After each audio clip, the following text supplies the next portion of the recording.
25 साल पहले लड़ी गई वो जंग, जब भारतीय सेना ने बताया कि विपरीत हालात में कैसे हासिल करते हैं जीत। हिम्मत, दिलेरी और बहादुरी की वो महागाथा जिसे आज भी याद करते हैं।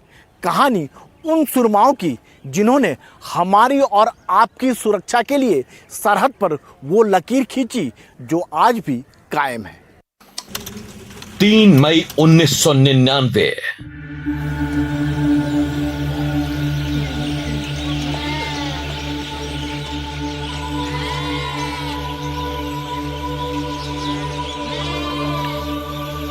चरवाहे से खबर मिलती है कि करगिल के पहाड़ों पर हथियारबंद लोग आ चुके हैं। ऐसी ही खबरें और भी जगहों से मिलनी शुरू हो जाती हैं। 5 मई को सैनिकों को पता लगाने भेजा जाता है, पर वो लौट कर नहीं आते हैं।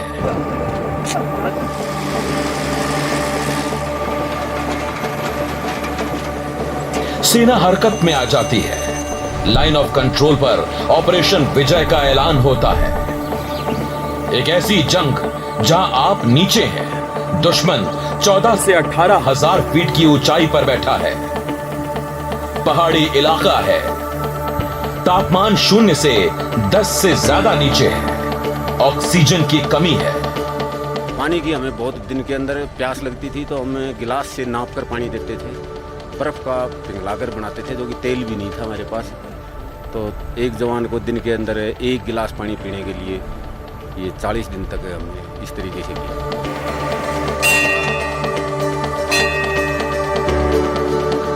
पर भारतीय सेना के पास जोश, जुनून और हौसले की कोई कमी नहीं।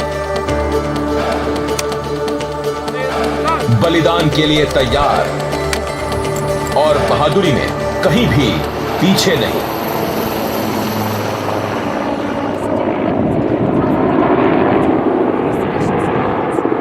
द्रास को दुनिया का दूसरा सबसे ठंडा बसा हुआ स्थान कहा जाता है, जहां पर तापमान अक्सर -50 से -65 डिग्री सेल्सियस तक गिर जाता है। इतनी विकट परिस्थितियों में भी हमारे जवान दिन रात सीमा की रक्षा करते रहे। बर्फ से ढके पहाड़, तीव्र बर्फीली हवाएं और सीमित संसाधन उनकी दृढ़ता और संकल्प की परीक्षा लेते रहे। कारगिल युद्ध के दौरान भारतीय सेना के वीर जवानों ने यहां अद्वितीय साहस और बलिदान का परिचय दिया। गोलियों की बौछार और गोलों के धमाकों के बीच भी इनके हौसले हमेशा बुलंद रहे। दुश्मन की सटीक निशानेबाजी और ऊंचाई पर बने बंकरों के बावजूद उन्होंने अपने देश की रक्षा के लिए अपने प्राणों की आहुति देने से पीछे नहीं हटे। हालांकि शुरुआत में सेना को इस बात की भनक नहीं लगी थी कि पहाड़ियों पर पाकिस्तानी सैनिक कब्जा जमा चुके हैं। बाद में जब पता लगा कि भारतीय इलाके में बड़े पैमाने पर घुसपैठ हो चुकी है, जैसे ये खबर सेना के आला अधिकारियों और राजनीतिक नेतृत्व तक पहुंची, तो किसी को यकीन नहीं हो पा रहा था कि आखिर पाकिस्तान ऐसा कैसे कर सकता है। उस वक्त के प्रधानमंत्री अटल बिहारी वाजपेयी ने 1999 में फरवरी महीने में बस पर लाहौर जाकर शांति और स्थिरता के लिए लाहौर समझौता किया था, दोस्ती का हाथ बढ़ाया था।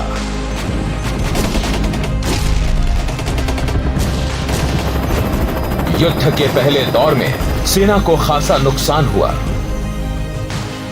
थोड़े पल के लिए विश्वास डगमगाने लगा था।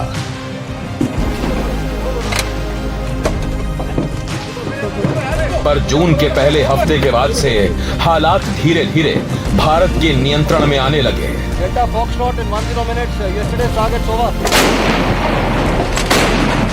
खासकर तोलोलिंग की जीत पर सेना को भरोसा हो गया कि अब उन्हें काबू में कर लिया जाएगा।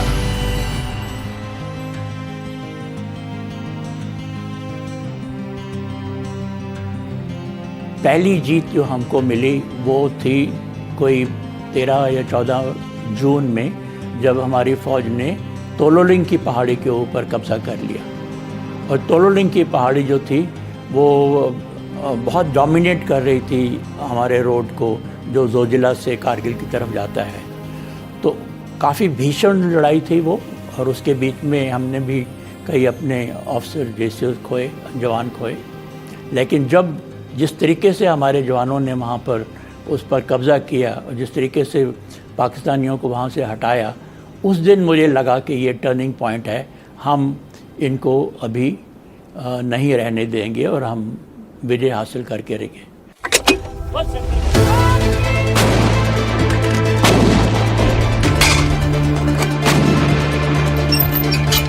करगिल की लड़ाई करीब 100 किलोमीटर के दायरे में लड़ी गई। द्रास, करगिल और बटालिक इलाके में कई जगहों पर पाकिस्तानी 8 से 9 किलोमीटर अंदर घुस आए थे। इन पहाड़ों पर लड़ाई लड़ना सबसे बड़ी चुनौती थी।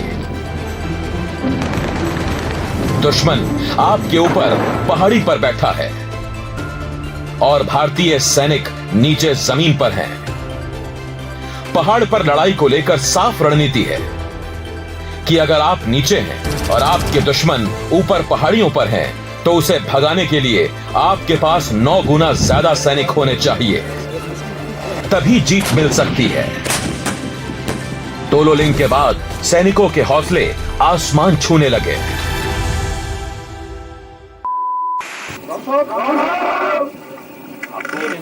बहुत बहुत मुबारक हो। और मुझे ये भी मालूम है कि उसके बाद में आप लोगों ने ही फर्म बेस दिया अगले अटैक के लिए। वैसे तो सिखलाई के तौर पे अगर एक अटैकर्स को प्लेन में हमला करना हो तो वहाँ पर अटैकर टू डिफेंडर रेशो 3:1, 3 और 1 का अनुपात होना ज़रूरी है। लेकिन ऐसे इलाके में जो पहाड़ी इलाके हैं और हाई एल्टीट्यूड के इलाके हैं, उस पे अटैकर टू डिफेंडर्स का जो रेशो है वो बढ़कर 10:1 हो जाता है। और जैसे आप देखते हैं कि जो टाइगर हिल है वो तकरीबन 17,000 फीट की ऊंचाई पर है, और जो सामने का एरिया है, जो भी अप्रोचेज वहाँ आती हैं, उसके ऊपर उसकी नज़र है और उसको वो आर्टिलरी फायर से, ऑटोमेटिक फायर से और स्मॉल आर्म फायर से कवर करता है। इसलिए अटैकर्स को और भी मुश्किल हो जाता है।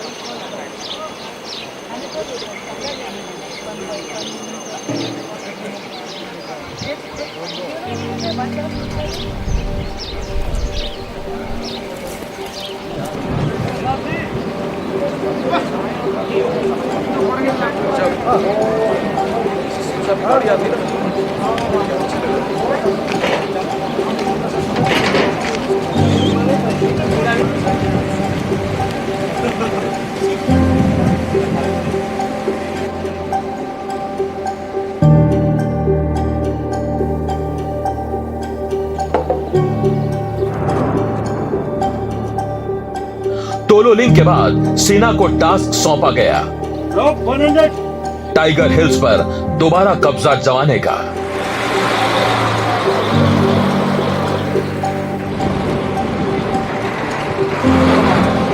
यह बहुत ही मुश्किल ऑपरेशन था। टाइगर हिल्स पर पाकिस्तानी बैठे थे।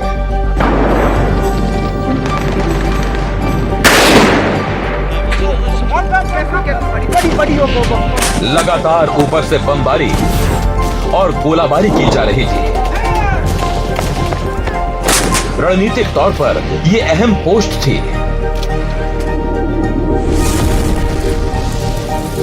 पहले सेना को झटका लगा, मानो इस पर कब्जा नहीं हो पाएगा। पूरा अंदाजा ही नहीं था कि दुश्मन किस किस पहाड़ी और कहां कहां कब्जा जमाए बैठा है। वायुसेना के विमानों से रैकी की गई, हालात का जायजा लिया गया। लगातार फायरिंग और गोलाबारी से भी सफलता नहीं मिल पा रही थी। If the war is thrust on us,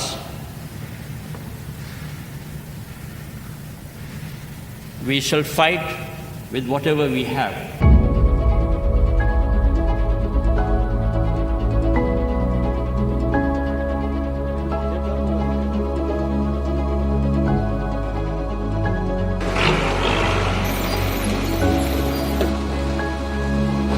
तीन जुलाई को फाइनल असॉल्ट करने का फैसला किया गया। कठिन हालात और खराब मौसम के बावजूद अंधेरे का फायदा उठाकर जवान ऊपर चढ़ने लगे। टाइगर हिल को घेर लिया गया। बहादुरी के साथ लड़ते हुए जवान शहीद होते रहे, पर चोटी तक पहुंचने की कोशिश करते रहे। भीषण लड़ाई और असंभव पर जीत के हौसले ने टाइगर हिल पर तिरंगा फहरा दिया।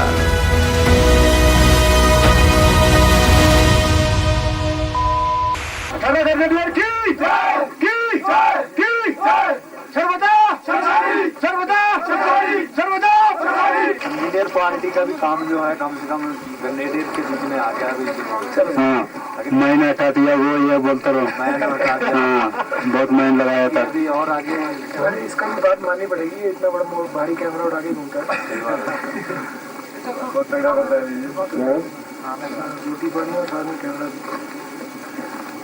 Thank you. हमारा भी जो पहला ऑपरेशन था, ऑपरेशन जो पहला ही, हमने पहले ट्रैक किए, शेल्टर बनाए, बैंकर बनाए, बहुत कुछ किया सिक्किम में, इधर उधर भी, लेकिन ऑपरेशन हमारा भी ये पहला ही था। अच्छा मौका मिला, बड़ा तगड़ा ऑपरेशन और तगड़ा ऑपरेशन रहा। अच्छा मौका सक्सेसफुल रहा ऑपरेशन करने का।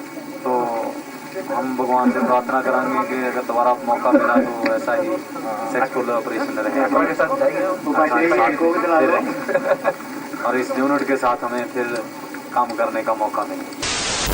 कुछ एरिया चढ़े थे, नज़दीक पहुंचे, तकरीबन थोड़ा कुछ बच गया था। उस टाइम पर हमको आदेश मिला कि फायर नहीं करना। जब फायर नहीं करना है तो हम आगे जाके क्या कर सकते, क्योंकि उनको भी वापस जाने का आदेश मिला था, इसलिए वो भी वापस जाते हुए देखा। लेकिन It's fine, we got it.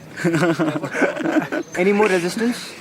Little bit, it will be cleared. I think so. It should be cleared. Shouldn't take much time. 2 hours more. मगर उसके बाद की कहानी सबको मालूम है। भारत ने एक एक कर अपनी सारी चोटियां पाकिस्तान से छीन ली, अपनी चौकियां फिर से बहाल की। आसमान को छूते शिखरों पर यह आसमान को छूती जीत थी, जिसका इतिहास भूलना असंभव है। हम 3 तारीख की रात को हमने पूरी 12 घंटे की चढ़ाई जो हमने शुरू की, 0.4460 से शुरू की। Multi barrel rocket launchers, RT selling जो चल रही थी दुश्मन की, और हम आरटी कवर के नीचे से ऊपर जो हमने रस्से लगा के माउंटेनिंग इक्विपमेंट का यूज़ करते हुए, और टाइगर हिल टॉप के ऊपर हमने फुट होल्ड बनाया। और गुत्थम गुत्था की जो लड़ाई हुई हमारी, hand to hand fight with the enemy, और हमने उसमें 25 पाकिस्तानियों को वहाँ से खदेड़ मार भगाया, और टाइगर हिल टॉप के ऊपर हमने कब्जा किया। तय कर लिया था कि तिरंगा फहराना, चाहे कुछ भी हो जाए। चाहे कुछ भी हो जाए। हमारा जो मोटो था जब हम ऊपर गए थे वो था विजय या वीर गति। तो देश के लिए जो हमने सर्वोपरि जो टास्क मिला था कि हमने तिरंगा फहरा के आएंगे टाइगर हिल से, या हम आएंगे। तो भाई चिट्ठी लिखी तुम लोगों ने घर में अपने के लिए? कितने लोगों ने लिखी चिट्ठी? हाथ खड़ा करो। अच्छा, वेरी गुड। और अभी दोबारा जाने का मौका मिले ऊपर, कितने लोग दोबारा जाना चाहेंगे? सारे जाने के लिए तैयार हैं? गुड, शाबाश। I must say that it was a very challenging task which was assigned to my unit, and the going was really difficult. And more so, the weather was very inclement. It was snowing, it was raining, and it was all rocky features. So we had to make use of ropes, mountaineering equipment. To that extent, the going was really difficult. And how brave were the boys, sir? I must admit, and I must salute them. It is because of them that we reached on top. Was it hand-to-hand combat also? Yes, on top it was hand to hand, and since we had cornered them from 2 sides, so it was totally hand to hand fight on top.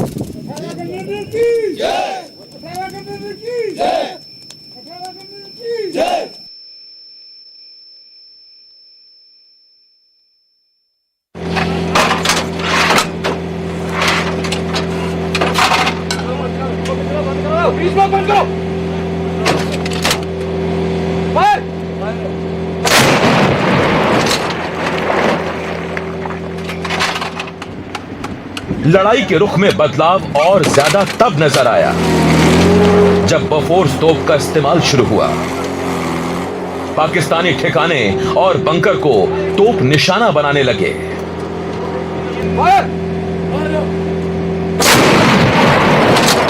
In Bofors तोप की खासियत है कि ऊंचाई वाली चोटियों पर ये गोला दाग सकते हैं।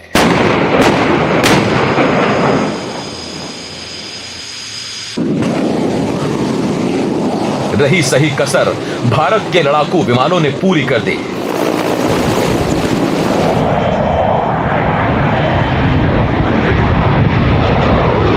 MiG-21 और मिराज ने पाकिस्तानी कैंपों पर बमबारी शुरू की। पाकिस्तानी सैनिकों के हौसले जवाब देने लगे। भारतीय सैनिकों को हर जगह जीत मिलने लगी। भारतीय सेना के हमले इतने तेज रहे कि पाकिस्तानी सेना को संभलने तक का मौका नहीं मिला। पाकिस्तानी गुहार लगाते रहे। पाकिस्तानी आर्मी थे, उनको शायद इसका अंदाजा नहीं था कि इंडियन एयरफोर्स को इस ऑपरेशन में बुलाया जाए। जब पिन पॉइंट बॉम्बिंग होने लगा उनके अड्डे पे, जैसे टाइगर हिल या मोन्ट्रो ढालो, अब रात को सोए हुए आपके ऊपर आ रहा है, तो जो मनोबल होता है सैनिकों का वो तो टूट जाता है, क्योंकि आप एक अपर हैंड में थे, आप ऊपर बैठे हुए, आप नीचे सैनिक आ रहा है, आप उनको मार रहे हैं, जो रेशियो होता है वो बहुत ज़्यादा होता है जो इंडियन फोर्सेस को लग रहा था। ऑल ऑफ अ सडन जब एयरफोर्स आया और बॉम्ब ऊपर से आने लगा तो ये सिनेरियो उल्टा हो गया। तो टाइम लगा, लेकिन एयरफोर्स के अटैक के बाद जो उनका मनोबल था ये काफ़ी हद तक पाकिस्तानियों का, और आज के दिन में ये ऑपरेशन पाकिस्तान कभी करने का हिम्मत इसलिए नहीं लेगा क्योंकि उन दिनों से आज में भारतीय वायुसेना का जो मॉडर्नाइजेशन हुआ है उसमें एक सी चेंज है। करगिल युद्ध में मिली जीत इसलिए भी इतिहास के सुनहरे अक्षरों में दर्ज है कि नौजवान अधिकारियों और जवानों के बहादुरी और जोश के बलबूते सेना ने असंभव को संभव कर दिखाया। किसी ने गोली खाई तो किसी ने मौत को गले लगाया, लेकिन कोई भी पीछे नहीं हटा। मकसद बस एक ही था, किसी भी हाल में दुश्मन को पीछे खदेड़ना। करगिल युद्ध की विजय गाथा, भारतीय सैनिकों के शौर्य और पराक्रम की कहानी, बेहद मुश्किल हालात में अदम्य साहस की कहानी। ये उन जाबाजों का जज्बा था जिनमें ज्यादातर की उम्र मात्र 22-24 साल रही होगी।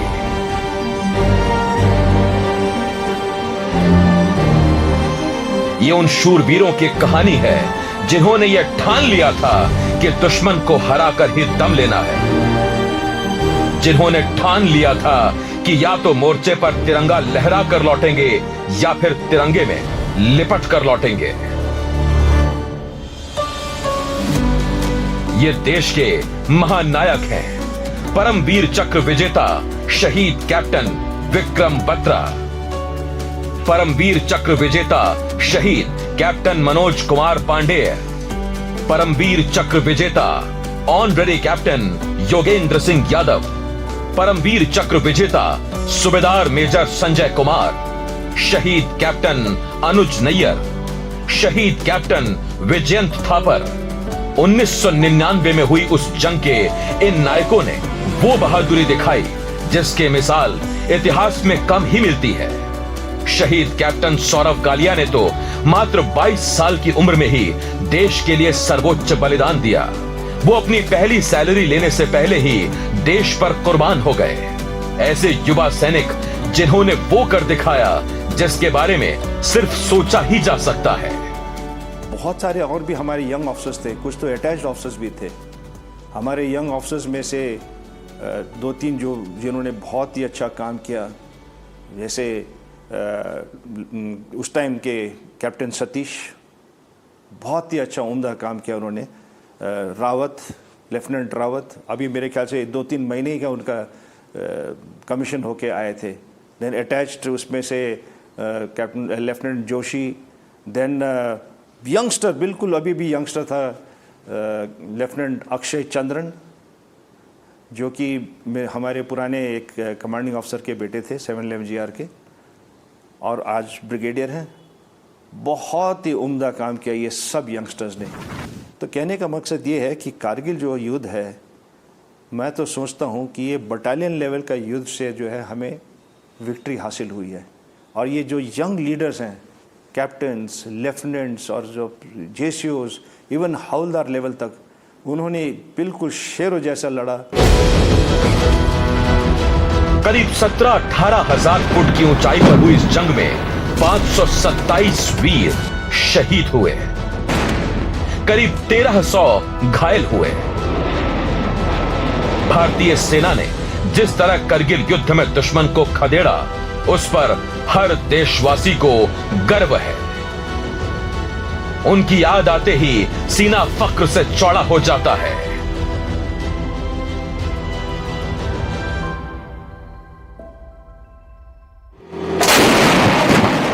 जंग में लगातार पिटते देख पाकिस्तानी गुहार लगा रहे थे।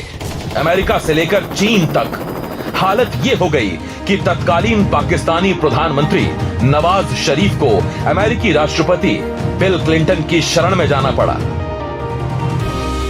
अमेरिकी दबाव की वजह से भारत और पाकिस्तान के बीच सीज फायर हुआ।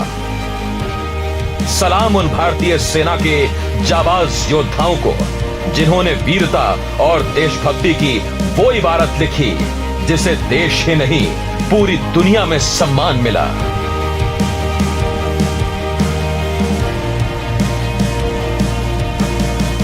इन सैनिकों की शहादत को ही देश हर साल 26 जुलाई को नमन करता है।